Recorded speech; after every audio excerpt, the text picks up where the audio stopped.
Hello, good morning, good afternoon, good evening. Depends where you're watching from, my people. This is Global Message TV, bringing the latest to you today. In the land of Akwa Ibom State, most of the people are rejoicing, while some other people are grieved.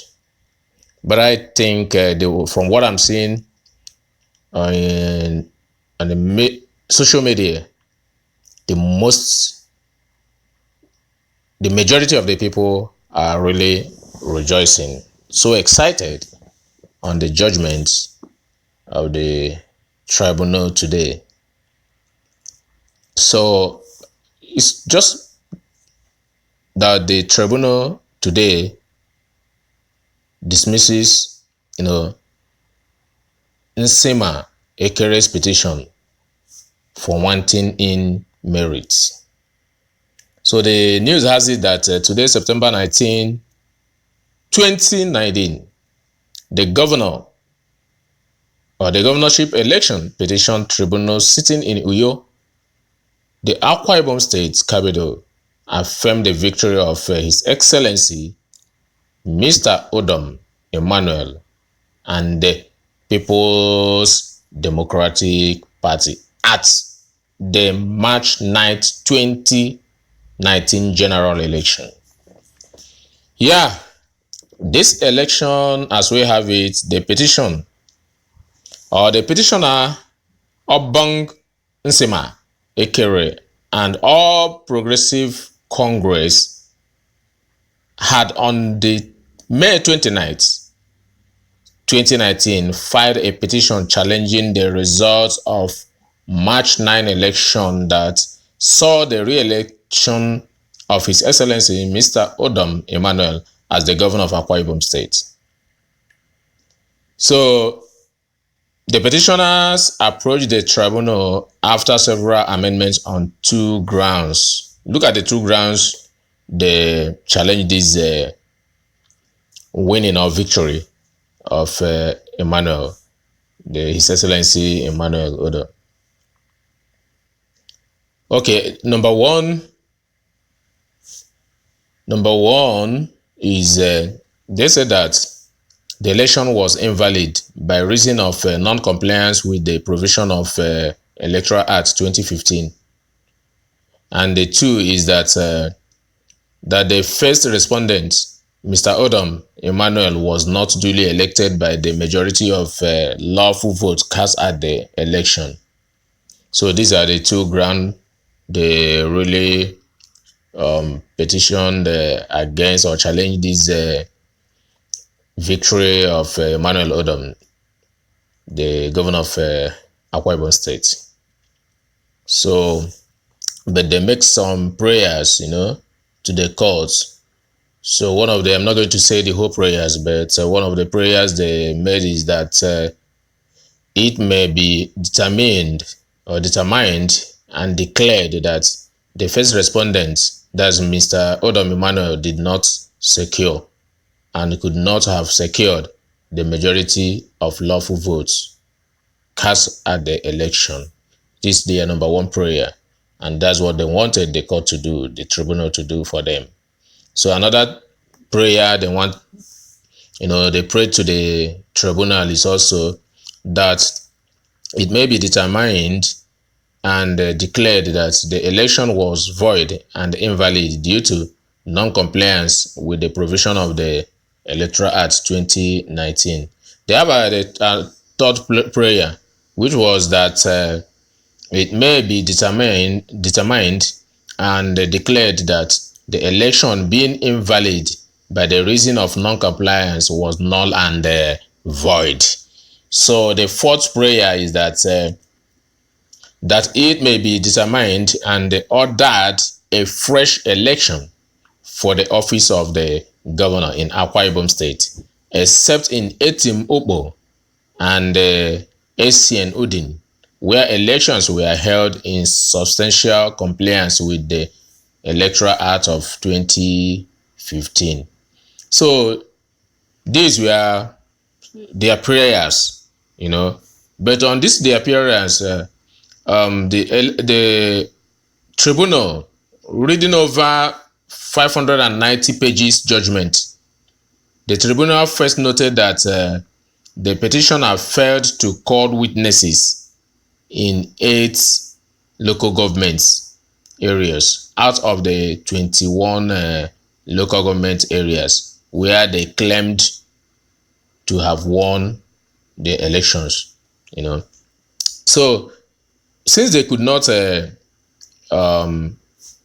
call witness in these 8 local government areas, consequently the court discountenanced every documentary evidence dumped on the courts as regards the petitioner's complaints from the local governments, which include that's the areas they could not get witnesses: Abak, Eastern Obolo, Eka, Eket, Mbo, Mpat, Enin, Etal. Okay, so these areas, it's 8 areas they couldn't. Okay, citing this, they now cited the Supreme Court case of Nkweke versus Anek just as a precedent. Okay, the court now noted that documentary evidence, however, therein cannot be thrown on the tribunal without oral evidence linking the documents to the issues in case of the petition. So since they could not bring people who came out from that particular area to say actually what they fired against these people was exactly what happened, so the court trashed it out. You see, so that's exactly what happened. So the court, in her ruling, adopted the 2 issues formulated by the petitioners for the determination of the suit. The issues as adopted were whether, in the light of issues joined, the March 19 elections were not held in non-compliance with the Electoral Act 2010, whether the non-compliance as established in the evidence are not substantial to affect the general outcome of the election and thus justify cancellation of the entire election. The court then proceeded to appraise the evidence of all parties at the tribunal and in their considered ruling held inter alia. So again, the petitioners, having abandoned their prayers where they claimed ab initio that the first petitioner, Obong Nsima Ekere, was the winner of the elections, all the evidence given in effort to substantiate their said ground is expunged from the considerations of the court in the judgment. No evidence to show that he won the election.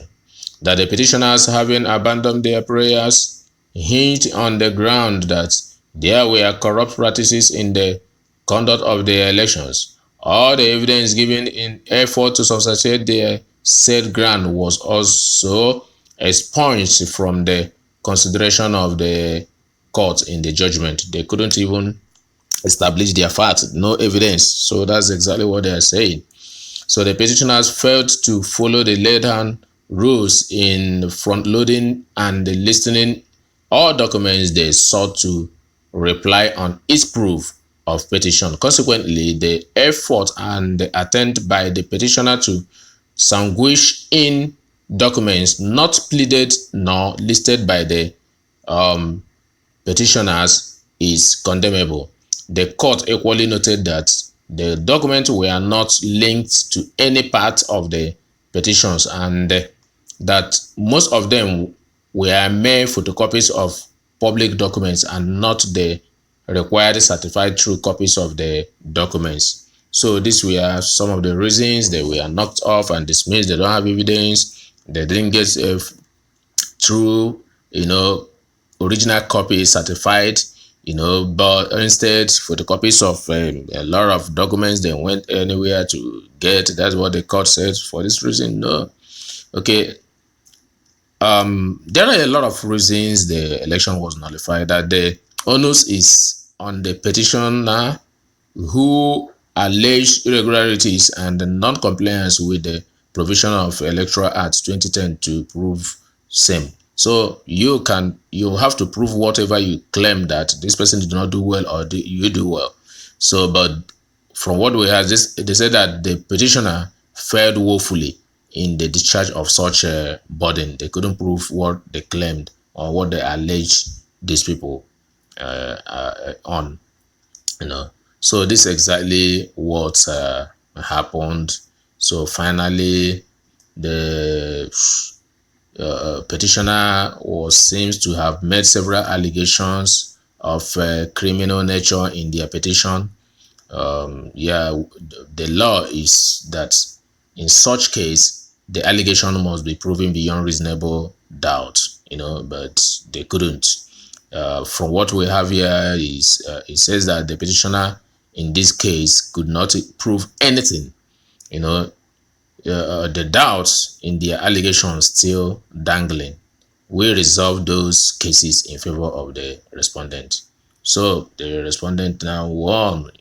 So kudos, congratulations, His Excellency Emmanuel Udom. So people love you. We pray that God will protect you, be with you, that you work for them. Okay, guys, tell me what you think about this. Drop your comments on the commentary box below. We meet in the next video. God bless you.